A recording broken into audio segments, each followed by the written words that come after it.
chers téléspectateurs, balandi émission ya Sango na biso réalité sociale, émission bolinga makasi émission bozela yango yo.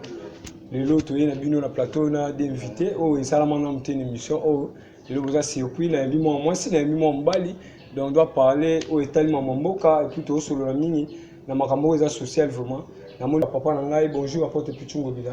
Bonjour Ndeko Mardoché. Bonjour mademoiselle Onela Chama. Bonjour Ndeko Mardoché. Bonne santé. Ça va. Yo vont to ana posa no makasi awa en tout cas bana réalité sociale bana posa no makasi babi faut Chama ya lobela biso pour babi lo ba moi bien yango sala moi bien on moni les invités merci beaucoup pour répondre à l'invitation na biso na kati émission sur réalité sociale. Papa basango ya évolution église ezokendeni. En tout cas musala na nzambe za malamu na bisungi ya tata musala ezokende bien. Parce que apporte Pichungo Bila aza homme de Dieu to yambaki mo mingi ne mission boyebie to yebika mutasikezani la sœur Onela Chama yepe to tuna évolution ya ba makambu ya mboka ndezo kende mama Chama makambu ya mboka yake ndeni ma vie sociale ya mboka pone yo lo bien les basignon surtout parce que toujours en mois de la femme. Oui maman mboka ezokende bien toujours en mois de la femme nzamba zobaki Nzamba obaki en tout cas ba pa nyonso de so mami ou bien ndeni na ebité. Oui papa nyonso déjà sombani.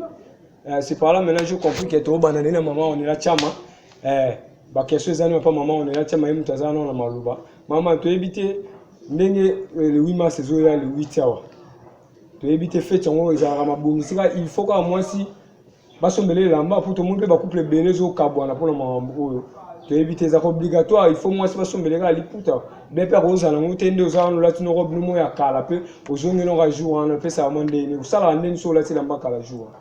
Mais c'est pas obligatoire. C'est obligatoire. Les journée internationale des droits de la femme. Oui. Donc le droit de la femme non les femmes. Ah bon? Ouais. Ah, ce que basse ne se va comprendre encore maman on est là Chama comme ça c'est bien mais maman na habité yo na part na yo elle le vont qui pas na habité ko tanga kombote pour na habité ah biga on est là les abonnés là li putate en tout cas pour comment même na ba maman bokilo ba comment là faut ka biso ndito la cha bango maman bokilo moi pas nso ekete a nyongi na habité na part na yo roi moi si batindeli pe maman abino te pas chéri na mo bo pe boyebi na ndako mais azu possibilité te otinda maman bokilo et salon ndenge nini o chape makele lo bien o lo bandeni c'est un problème te so sombeli maman na ote c'est un problème te. Ah bon? Oui maman on a un problème te si qu'on a pas na yo mo so sombeli ote o sentinde non c'est senti na ma bête basi nyoso balati ba oki l'église na ba pana sika yo siko habiter na mbongo te ba réaction eza ndeni mpona pour moi ça sera dit pour tête. Ya solo? Ouais. Ah maman on est là tiens moko sa biso te opposé à TV. Non ko ça te moi c'est ça sera dit pour tête. OK kuno ko senga pe na ninga mabe papa na biso ko intervenir. Moi ça sera dit pour tête. Maman ça on est là lobby. Moi ce rôle là t'as dit pour ta mais la carte na oza moi c'était. Ah bon? Vraiment ndeko azolo bape malamu. Il est bon toloba likambo ya pan journée de la femme. C'est bon. Est-ce que journée de la femme est à panne? C'est ça le problème. Journée de la femme est loin d'être panne. C'est ça. Parce que bisika likamwana journée de la femme et bandaki bato ba initiaki yango ba ebi panne. La panne est une question de culture. Les pannes. C'est une question de culture et pas nabiso la femme africaine authentique porter les pannes. La femme européenne, la femme occidentale, c'est la robe, c'est les pantalons, les blouses, les vestons, tout ça. Mais quand nous devons parler de la journée de la femme, reste à fixer aussi cette femme d'aujourd'hui qui est censée parler de la femme. C'est Aïeba d'abord, c'est quoi la journée de la femme? C'est ça. Hein? Comment cette journée est créée? Elle est venue d'où?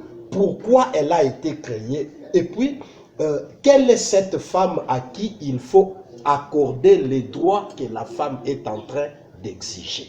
Normalement. Biloko oyo, il faut poser bas jalon na iloko eza journée de la femme. Ça doit être plutôt une journée de réflexion sur les questions liées à la femme, au social de la femme, son apport dans la société. Comment l'aider aussi à y arriver plutôt que n'a raisonner dans le Cameroun. Ça, moi d'ailleurs, je trouve ça très bas. En tout cas, tu as mingi na makambutali ba avantage ya le 8 mars, na ba désavantage ya le 8 mars. Tu peux ça on est là chama, ce que je peux expliquer biso ba premièrement ba avantage, il y a le 8 mars et puis ça va biso nini oza quoi ba avantage. Surtout na ngambu na bino bana basi, so ko pesa toli pour la bandeko. Comme avantage, na lo baké. Moi si il faut pour moi si azana nous. Donc moi ça va être mon corps. Oyo akoki amiye baké naza moi si. C'est ça. Oui, moi je crois baké naza moi si. Le 8 mars c'est une cola ça fait que faut la ta bien. Faut en coiffure bien. OK na bar to mila masanga non. Moi, si faut inégalité entre l'homme, quand on dit inégalité, c'est-à-dire dans la connaissance et le savoir de faire. Le 8 mars est venu pour dire à toutes les femmes qu'on doit se battre. Surtout, dans la base, au bazar, forte et battante. Oh, et puis, droit une vraie femme, dans facilité. Moi, ça va facilité. Une vraie femme, moi, ça va facilité. Oui, ça on est un avantage na ngosiko ezali ni ndomoni bana réalité sociale bazan pour ça ba avantage na nous ya jour wana avantage on se de kena on a plan mususu que avantage ya jour wana pour ngai basombela ngali puta sika na éviter avantage nini obo mona la journée de la femme wana mukola le 8. Ouais, ba avantage c'est ça que déjà moi si na moi ça mon avantage na yo. Les na pas na ça on est là le 8 mars et rappela ko ni et pesa ko avantage nini na pas na yo. Le 8 mars il rappellera que naza moi. Oui. Il faisait journée internationale des droits de la femme. C'est ça. Donc il y a ce que naza moi aussi. Une femme est celle qui se contente de ce qu'elle a et non de ce qu'elle vend pour des choses matérielles. C'est ça. Ouais, moi c'est ça beau. C'est la femme qui apprend les notions élémentaires de la vie. La vie, un bon citoyen. C'est ça. Droit le droit de la femme. Au Congo soulever plus des droits moraux de la femme. Droit mi balé pour la base au esengi tantôt biso mi bal to appliquer au esengi ba na basi baza obligé faut bazwa ngo le quoi récompense. Quand on a fait que la femme doit avoir une égalité entre l'homme. C'est-à-dire égalité c'est pas que moi si ça le quoi net mobile. Non. Moi, ça va être semblable à Mobile. C'est ça, oui. C'est pour cela que je profite à l'occasion pour saluer mon pasteur, mon prophète Emmanuel Adam. Na ma terre dimanche, il n'a pas molé le sous parce que y a un aussi on est là le banabiso en direct à la télévision. Être semblable à Mobile. Ça face à Mobile. Normalement. Oui, c'est ça bon. La vraie femme, la vraie femme n'aime pas la facilité. La femme doit prendre conscience.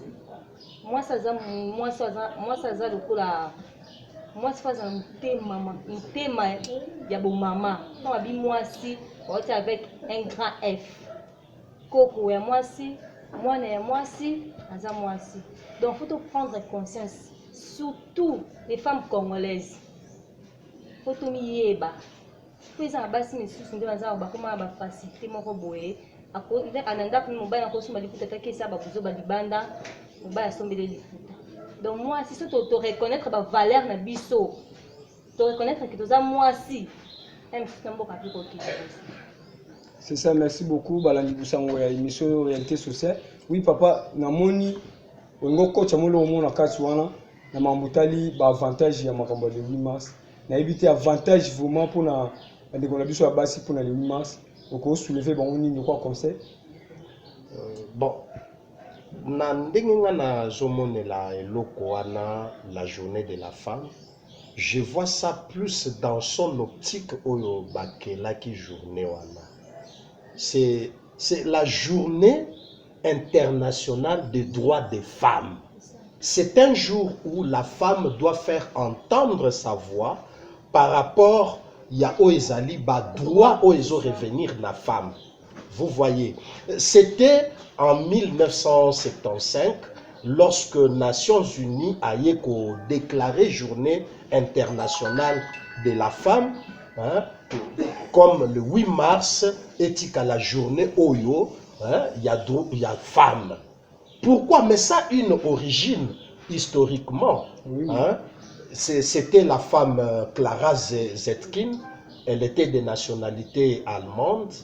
Hein? Elle était secrétaire générale il y a parti socialiste, hein, il y a des socialistes. Alors, elles étaient en train de réfléchir sur les droits de la femme. Parce qu'il y a des choses au Bango va constater qui, moi, c'est qui marginalisé. Moi, c'est qui marginalisé dans le milieu social, dans le milieu familial, dans le milieu intellectuel. Moi, c'est qui marginalisé. Alors, il fallait un peu restaurer la femme dans ses droits. Oyo nzambe a créé l'inégalité sociale. C'est plutôt dans cette optique-là que la femme doit voir la journée de la femme. Quand moi je vois basi balatisi na bano ya ba 2 ans, bapagne, babani kotambola na nzela, nos filles mineures sont violées ces jours-là de la femme, nos filles mineures sont des viergées ces jours-là, chose regrettable, parce que balatisi épagne, elle trouve que c'est un jour où il faut aller se balader, aller faire du n'importe quoi, malheureusement. Hein?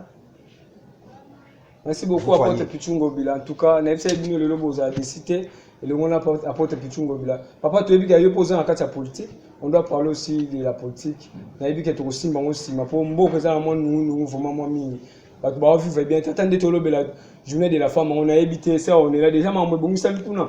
Bien n'engeni. Na ba jiko mata bo vivre n'engeni ah.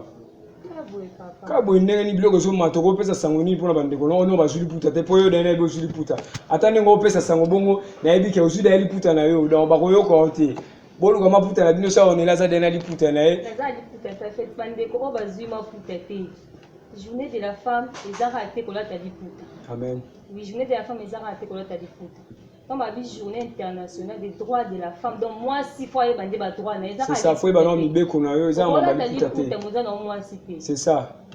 En tout cas, on a ça on est là pessimino toli. Moi toli muke pour na ça on est là on a abi kola tali puta lingo lo bateka ya soki ndenge ni non. Yeba droit na yo moi si elle sengela sala nani, moi c'est sengela sala nini, moi c'est sengela kende wapi. Moi ça dans ba matière qui ne finissent jamais.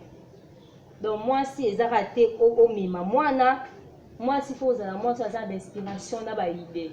Faut pas ça va aider pas mobile non c'est on est là na si asungaka papa kuna na moi va aider oui on les a ma privé to lobela ngote oui papa to bité conseil nini suko on nga ko pesa pour la bandeko o tanto ba otala biso lelo ba lo ba biso ke le 8 mars c'est ça ce jour ni ce mercredi si je me trompe pas le mercredi lelo a biso toujours ma putate papa conseil ngo pesa ko fortifier ba maman o soit bilenge basi ba na biso baza pe na banda kuna ba serre na biso o ba ça ko s'inquiéter na mamutali pan. Oui, c'est bon, bon, je ne combats pas l'idée du pan. L'épargne est habillement et la culture africaine. On a bassi la biso, la femme africaine, le pan, ça fait partie de notre culture. Et ça peut bien, la journée on a bassi ba exposer pe culture na biso, et ça m'a bêté. Mais ce n'est pas ces pagnes-là qui doit être le socle de la journée de la femme. Oh, on les a vraiment dévié. Excusez papa porte pichungo bina la kachote. On a sauvé mon point mon kiwana. Le l'autre moment on a joué le 8 mars wana. Ceux qui tonton sombeli tantinte, ça crée aussi des problèmes. Et comment peut au coach ba séparation la kacha ba couple. Ba biloko moi miki on est au moment ma couple ndeti moi li puta. Ezana on sur 6000 francs. So ba sombele ka te aboy pe mbaye na yo alinga memele bon mengo na ville kola 6000 fois ya pan na éviter hein ça on est là na éviter ça c'est son quoi arriver le pe wana ba bande ko no basi ya solo ba sombele pe liputa ngoma ba sombele liputa modèle ngo ke tongiso tiki nzoto libanda tiki mipende libanda kana liputa na wenga des enfants africains c'est ça moi ça va liputa te conseil ni opesa na batu o ba boya mibali na bango pour li puta le 8 mars. Beaucoup sont des femmes, mais quelques-unes peuvent être appelées femmes avec un grand F. Ce qu'on a basi bazana basité parce que basi belé baza basité. Les gars au lobby ce qu'on ba o baza basité. Pour la fortifier bango lamusa bango ba ko ma basi. Vous pouvez parler quoi? Yango nenga na loba. On a lamusa bango ke ba ko ma basi avec un grand F. Ko isa bango foka ba ba droit na bango. Moi, ça a liputa. Kasi mususu aloba na se on est là ka droit na ngai faut le 8 na lata. Faut le 8 na ça bo fona ke wenta bien. Mususu a raisonné droit na ngai ngwa. Problème. Et comme obligatoire. Ils ont comme obligé mbali non. Mon bail a coquille pour ça moi c'est un cadeau. Jour en haut. Non, c'est-à-dire quoi? Le pan n'engezawana le jour où ils allaient journée à femme. S'il y a possibilité que moi ça soit pan, ce n'est pas un problème. Mais le pan n'est pas une condition pour la paix la journée wana. Ce n'est pas une condition. S'il y en a, oui. Et s'il n'y en a pas, moi je pense que Namukolango ne basi ba mekaka un peu kolata avec pudeur, balati avec pudeur un peu. Mais ça je regrette ça parce que moi si azalaka, moi si kaka le 8 mars, elle est femme depuis le 1er janvier jusqu'au 31 décembre. Chaque jour elle doit s'habiller avec pudeur, avec décence, avec modestie. Je pense que façon moi si fora monela yango wana. Mais il y a jour où ça devient comme un problème. Il n'y a pas d'épargne, c'est la paix qui manque à la maison. Il n'y a pas d'épargne, c'est le problème, c'est les conflits. Bien-être, ça c'est une erreur. Plutôt la femme doit voir est-ce que mes droits sont respectés dans la société. La femme doit réfléchir quels sont mes droits dans la société. Est-ce que mes droits sont respectés? Parce que moi je trouve que journée de la femme, c'est une journée de lutte pour la femme. Oui, la femme doit lutter pour que ba droit naïe et zonye naïe. C'est ça. Voyez. Ba droit naïe. Mais moi, ça doit être une journée où tu vas réfléchir, que ça là-bas conférence, que ça là-bas journée de réflexion, ba fan là-bas réfléchir, qu'est-ce qu'il faut faire pour que la jeune fille d'aujourd'hui soit demain une femme utile dans la société, une femme qui répond même aux réalités de la société. Merci beaucoup, Apôtre Pichungo Bila. Je vous avais dit que vous ne serez pas déçus aujourd'hui avec Apôtre Pichungo Bila et Mademoiselle Noéla Tchama. Papa, on doit parler maintenant de la politique. Il y a des gens qui ont basé wana. Il y a des gens qui ont je vois dernièrement, Emmanuel Macron. Donc, tu as dit Emmanuel Macron, Avaya Awa. Azalaki na masolomo ba doso la kuna allez et pesa moi mbilinga peto monaki journaliste na biso moko oya top Congo qui sala sakwena na PCP mboto ba baza bene na biso na PC mboto azalaki kuna na elongo na Emmanuel Macron a posé pe ba mituna ne parla to moni na sima Emmanuel Macron est awa to éviter Macron pa yeka nde papa yaki ou bien Macron aye ko zwa pe ko keno be ko ya ko sisa bitumba. Monsieur Macron est venu pour les intérêts de la France. Ça, il faut le dire. Oh, ah bon? C'est que papa Monsieur Macron est venu pour les intérêts de la France. Ah bon? Aye po na makambetali Congo te. Macron ne développera pas le Congo. Je le respecte, c'est le président de la République française. Oui. Donc, il ne va pas développer le Congo, il ne va pas développer l'Afrique. Il est venu pour les intérêts de la France en Afrique. Parce que la France se voit maintenant perdre l'Afrique. La France se voit en train de perdre l'Afrique. Précisément Congo. Congo Kakate. Il est en train de perdre l'Afrique parce que même d'ici ba colonie, ba ex-colonie naïe ezali, babandi koye bisabango ba dégager, ba kende. Ba kende, ba boyi ba présence ya ba troupe na bango, na ba moka na bango, ba biloko ebele. Donc, ils sont en train de voir que l'influence, à un certain niveau, l'influence de la Russie sur l'Afrique est bouleversée, ba donne. Alors, à Monique, va perdre déjà Afrique. Il est venu séduire encore les Africains. Ah bon? Pour les Africains, va sa bango sous confiance. France a zonga nefisque maintenant, ils changent de langage. Ils disent que bazoya pour la coopération gagnant-gagnant. Mais moi, je dirais que ils avaient la porte ouverte de la coopération gagnant-gagnant. Et ils n'ont pas préféré cela. Ils ont préféré leurs intérêts en Afrique sans les Africains, sans la paix en Afrique, sans le développement de l'Afrique. Merci beaucoup, apôtre Pichungo Bila. Soki to sosoli malamu ba la réalité sociale. Papa ebisi biso makamboza ya solo. Abina biso boye le président Emmanuel Macron aye pour ko séduire biso. Donc aye pour ko séduire biso ko yiba biso eza ya biso. Ok, non, en bref, c'est comme ça. Donc, on y va biso eza ya biso na kati Afrique, to lo ba non pour l'Afrique à part non ya Congo. Pourtant biso moto yeba. Kozanga koyeba na biso yango mais to yambi pe bien te nazo mona ba loba na ba réseaux sociaux to moni il paraît na est du pays. Même pas wala mascara il paraît na est du pays to moni na ba réseaux sociaux ba komi na ba pancarte ba leki na ba balabala ba bi jamais boy na ebité président ba ninga boyambi bongo et puis esa zongi na sengo ou bien na ebité hein. Bosali mabe makasi ben ndengeni papa. Bosali mabe te papa. Moi je pense que d'abord azongi na sengo po to memaki na bandali azongi na sengo. Oh, excusez papa na solo na maman on est là ça pela mambo sika. Ah. Ba meme na bandali. Na bandali wana siko na cheche ou bien wa place ni. Bandali c'est Paris. Na bandali c'est Paris. Ah ba meme ka na capter la mboka na. Amelina Castel a tout le monde lenga Castel. Wana ba réseaux sociaux be mambo solo. Papa, ba image ezali ba olekisona na ba réseaux sociaux. C'est que ba mbie malamu. Ba mbie malamu c'est bien na Castel. Ah, yaki omela ba Castel bon oyo leki na sebiso to ebite ya moto tuka papa apporte Pichungo Bila ya sa mutu ya makambo kuna yenda ko beta biso ba vérité lo ba maki kuna pona moni sera on élève singa ba mbie ba Castel c'est que ba ndem na président ina ede na miyaki na mutu po Castel pesa mo miyaki mais ba bi Castel masanga basi ya mela on ndengini. Wana mibaba mais on dit famille la Tibokin. Ouais papa to chité makasi po tozo ki masema ya tango to moni lelo tozo lela.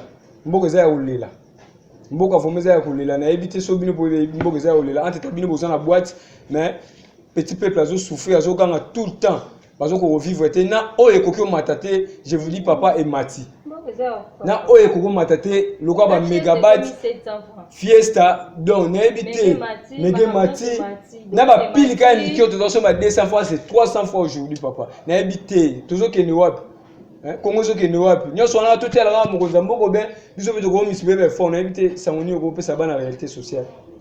Oui c'est tout à fait normal ba économie na biso ezana ba économie stable te. Ça nous devons le savoir. Ba économie na biso na ba mboka lokola biso ba économie na biso ezana no stable te. Et koki pe kozala nanu stable te aussi longtemps monnaie na biso ezana no stable te. Mais comment tu na moment où monnaie est stable te papa? Monnaie est stable te parce que économie na biso est faible. Une économie est faible na kato te papa tozo le directement tozo ka soit adressé directement par chef de l'État parce que yenda zali commandant suprême yenda mtutu azali kolo. Donc je crois que l'économie de stabilité, on a toujours sur la maman Fatih Berton en direct. La réalité c'est que l'économie n'abisso est non stabilité, si bien que certains efforts sont en train d'être fournis. De ce côté-là, vraiment un peu de félicitations parce que déjà on voit notre budget Oyo et bouger vraiment makasi, hein, et c'est multiplié même par 3,5. Donc, la monnaie, de ce côté-là, ça va. Mais l'économie n'est pas stable dans ce sens que, d'abord, monnaie n'a pas une stabilité. Oh, toujours vivre ça, c'est la dépréciation de la monnaie n'a pas. La dépréciation de la monnaie n'a pas. Valeur de la monnaie n'a pas kokita par rapport à la monnaie d'échange qui est le dollar principalement aux monnaie na biso to utilisaka mingi awa pour na ba échange international. Alors tant ou déjà dépréciation wana esalemi automatiquement sur les marchés ba prix ya biloko ekomata bon pas komata parce que quand il n'y a pas stabilité ils ont flotté non ils ont ça la boyer et mati et kiti et mati et kiti et mati et kiti alors ça fait que ba prix à biloko pe moyen vanda ezate ça monte ça descend un peu et les commerçants préfèrent ceux qui si ba mati batte les mawana balinga ko pour bénéfice pour un peu de bénéfice na bango Vous voyez. Alors, ce que nous devons réfléchir, c'est au niveau que pourquoi monnaie nabiso ezo garder stabilité té. Nayoka ka mingi na mboka na biso batu bazo déclarer dollar ezo mata, bakitisa dollar, bakitisa dollar, bakitisa dollar. Moi je pense que ça c'est un faux débat. Koloba dollar ekita, c'est un faux débat. C'est un faux débat. Biso to na pouvoir payer ko kitisa dollar té. Lelo oyoyo, en tout cas bandeko naebi que lilobo eko décevoir bino. Le Congo n'a pas le pouvoir ya ko kitisa dollar, balongola 1 dollar na 2200 francs, bakomisango na 1500 francs to na 1000 francs. Toza na pouvoir wana te parce que d'abord le dollar n'est pas notre monnaie. Biso to salaka dollar te na Congo, tokoki pe ko injecter dollar te na marché en grande quantité pour toluka ko stabiliser monnaie na biso. Ce que nous devons chercher, c'est plutôt chercher à stabiliser notre monnaie. C'est-à-dire, valeur d'échange, il y a monnaie na biso, éthique à la stable. Or, pour que valeur y a monnaie na biso éthique à la stable, nous devons chercher d'abord à savoir pourquoi cette monnaie n'est pas stable. C'est-à-dire quoi? Pourquoi monnaie na biso et perdaka valeur? L'instabilité. Ah, c'est là d'abord que nous devons toucher. Monnaie na biso et connaîtra dépréciation pour nanine. Monnaie na biso et connaîtra dépréciation. Ba raison ezali ebele sur le plan monétaire. Mais je retiens 2 raisons majeures. La première raison ezali baisse ya recette d'exportation. Quand il y a baisse, il y a recette, il y a exportation. Moyen monnaie na bino ezala lisusu stable ezate. Pourquoi? C'est-à-dire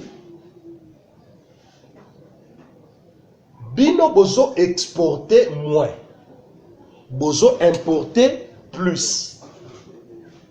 Or dollar et mataka, ce qui est comme rare sur les marchés. C'est ça. Ce qui dollar est comme rare, alors les exportateurs au bazana mboka, au bazana besoin ya dollar.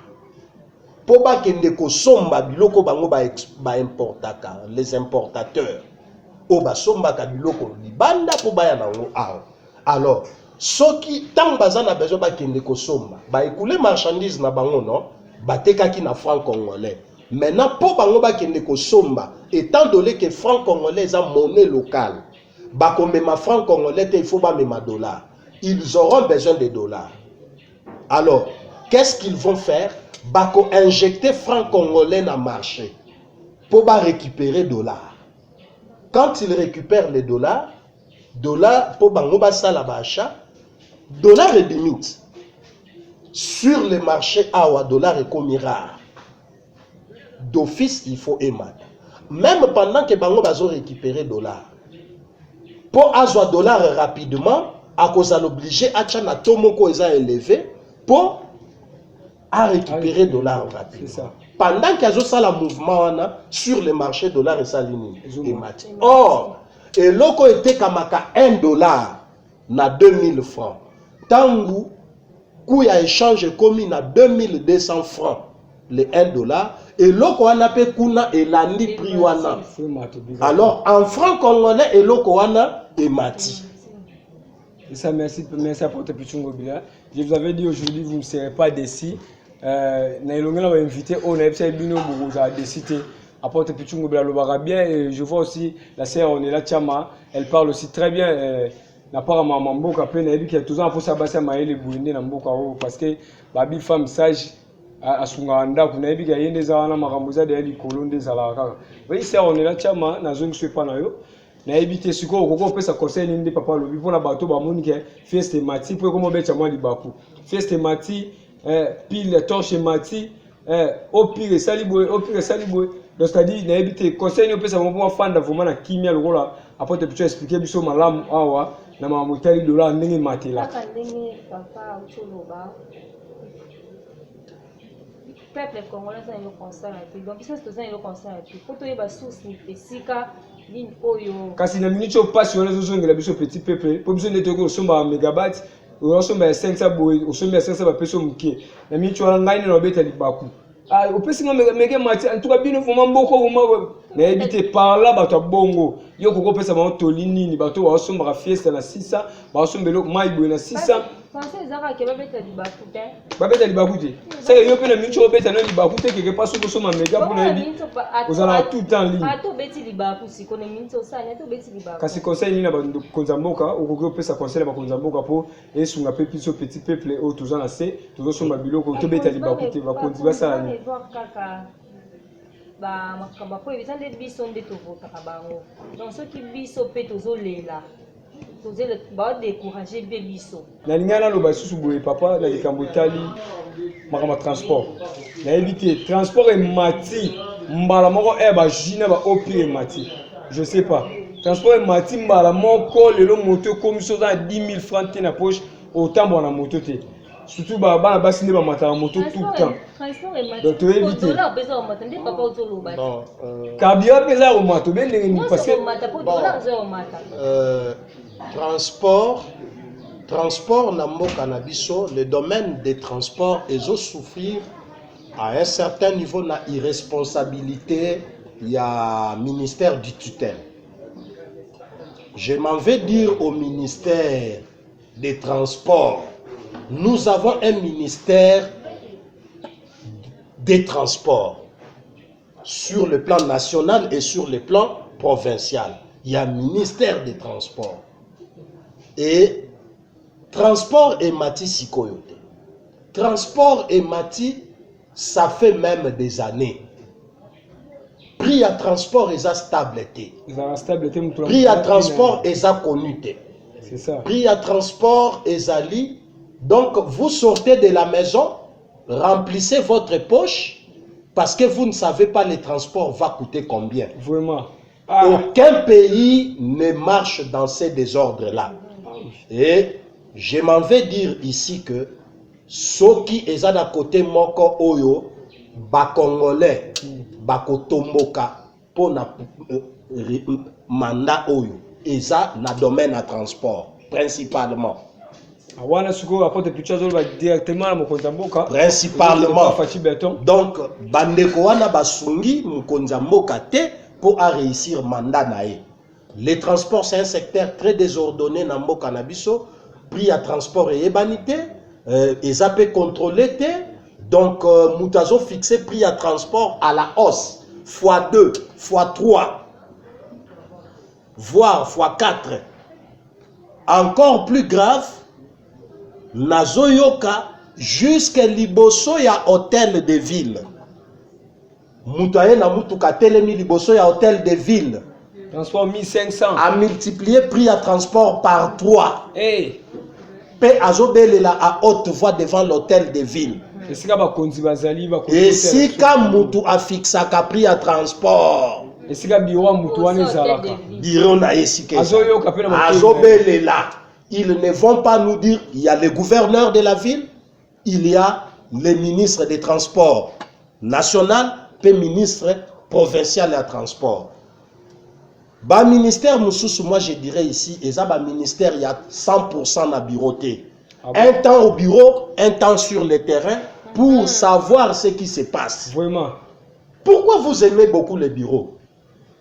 On va dire que bureau quand on a des lobby, donc climatiser le côté, ça là, bon, ben pour, ça là, non, ça doit finir. On doit cesser de mettre les paresseux dans des bureaux de la gestion du pays.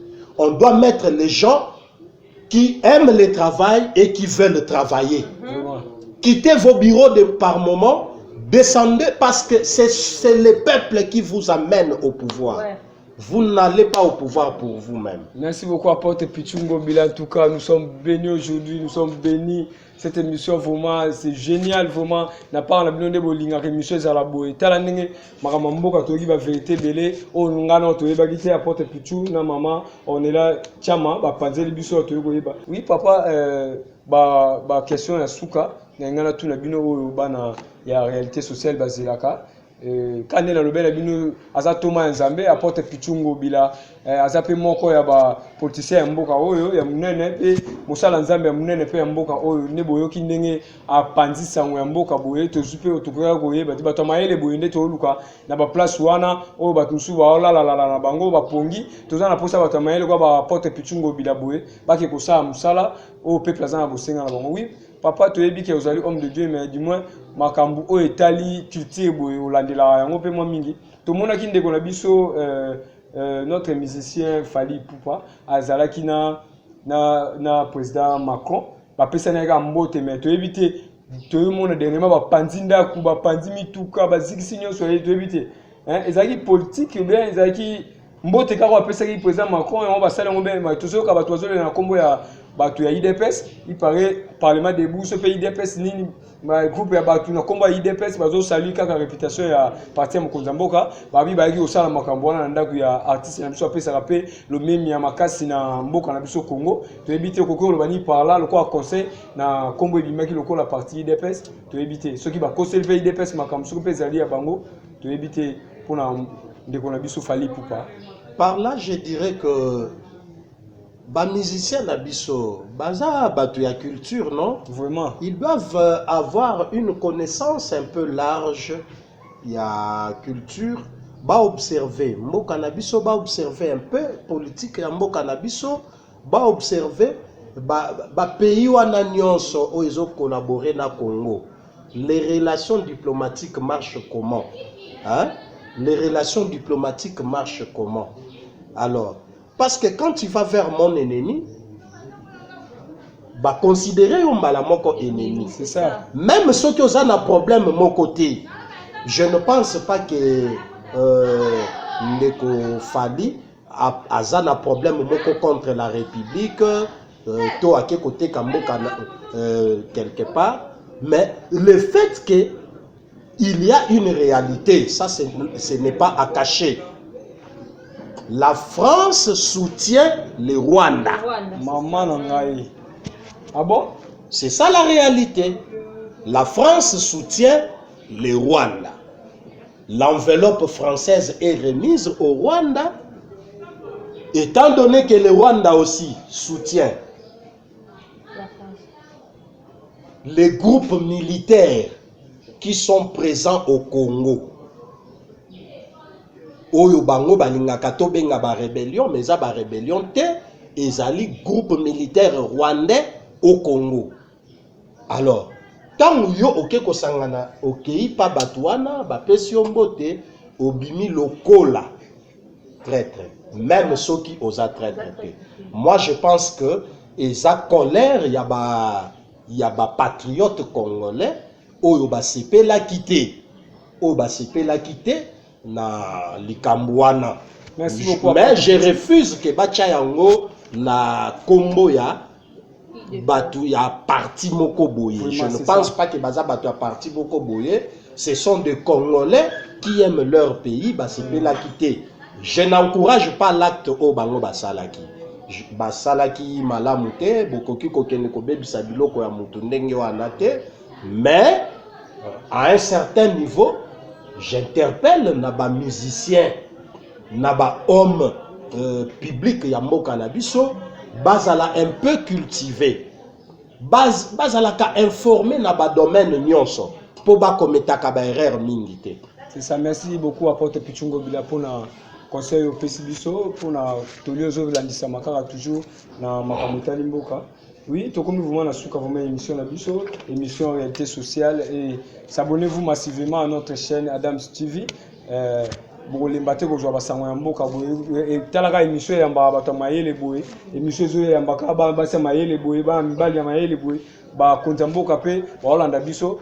On était bénis aujourd'hui avec l'homme de Dieu apporte Pichungo Bila et le monastère on est là Tiama votre émission est là et émission Boulinga Makas c'est la réalité sociale et nazobeta c'était na s'abonner massivement à notre chaîne YouTube Adams TV officiel na ngala pesa mbote na ngai na bato basungaka biso lokola ba président Abedachou ya sungaka partout aux alampanzini en tout cas atika bana na été je salue aussi bakonza mboka nyonso tu napesi mbote nde kaka napesaki mama Denise mbote mama Olive Lembe bazali baso baza modèle baza liboso o bazo sunga bana basi pe mingi surtout na makambo tali ba feti ya ba mama boye je crois déjà maman Olive na maman Denise ba yanulaki déjà bituna ya bana basi pe ba besoin na bango je crois ba ofete malamu po biloko na bango déjà et kendai déjà malamu et puis je salue ma maman biologique maman Thérèse Mbiala Todo et na koko bossa na mon père biologique aussi papa Emmanuel Louti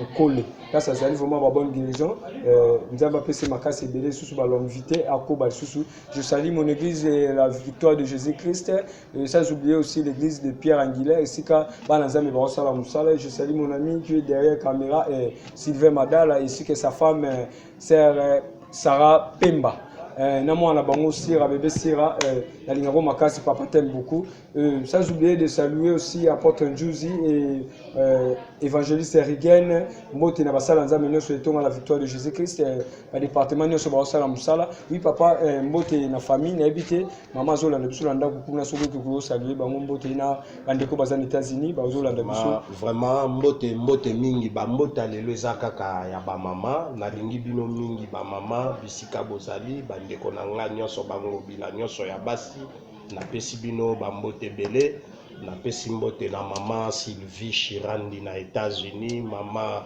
Fini Aouka na États-Unis mama Suzy Banda na États-Unis na pesi mbote na la petite Sifa Mondika et Cynthia Mondika. Believe, je vous aime beaucoup, que Dieu vous bénisse. Oui, merci beaucoup. La sœur, on est là. N'hésitez pas. Salutations à Tami Balemi Satou, n'a pas en et on s'en bien à Batoubazo la émission en direct.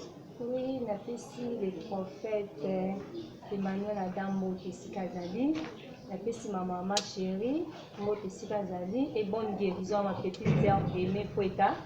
Je salue la star du moment, Sarah Poueta. Ah, Sarah Poueta, moi aussi je profite à l'occasion pour te saluer. Je salue mon Dieu, futur Messi. Mbappé Isaac, je te salue. Je salue mon grand frère Dida. Je vous aime beaucoup. Donc je vous aime beaucoup. Merci beaucoup. Na koko bossa na te ya kopesa mote pa pasteur Jean-Claude Luyoyo o azali bongo moko ya biso pe to tiela mutema nzamba pambola ye tozana posa basala nzambe ne baza la place wana pe sunga biso pour saluer aussi papa Emmanuel Chibambi Kanyama ye paza moko pe ocha mutu wana bato mayele bongo tozana bango bosenga vraiment e kosala biso malamu mingi na pesi mbote lisusu na basala nzambe nyonso surtout lokola les prophètes Jordan Senga Ezara mbote ainsi que sa femme na mwana bango bébé Ofranel na pesi bango mbote disika bazali émission na biso komi na suka émission bozela ka yango yo réalité sociale na pesi susu mbote na journaliste senior surtout mon frère Gloire bin bisika zali bango baza pe ba journaliste baza ba doyen na pesi susu mbote na journaliste moko lisusu waza bongo sa viola na pesi mbote bisika zali oui tozalaki benina papa Pichungo Bila na mama Onela Chama bango bayambe tuyambaki bango ala kati émission pour na kopesela sango o etali ya mboka na bamamba ba fête yo tozana ngo ya mois de la fin na marama mboka o bomoni ya porte Pichungo Bila afongoli yango moni tozoyebisa bino basango malamu na kati émission na biso. Merci beaucoup. Bon, restez branchés massivement. Et puis, émission de temps partout dans le monde, les États-Unis, en Amérique, dans le Canada, en Afrique du Sud, même dans la province, il y a Congo, na biso. Na salué maman Chanda Bisika Zali, maman Sunga Biso Makasi na boutique na yoana, tara boutique soza pembe ni quand même que vous reconnaissez ça pour la maman wana. Koke obima musika pe ba rotutu na moto mokeka en face sombi, maman wana na pese mbote belé Bisika Zali na bana na nyo surtout. Merci beaucoup, je vous aime beaucoup.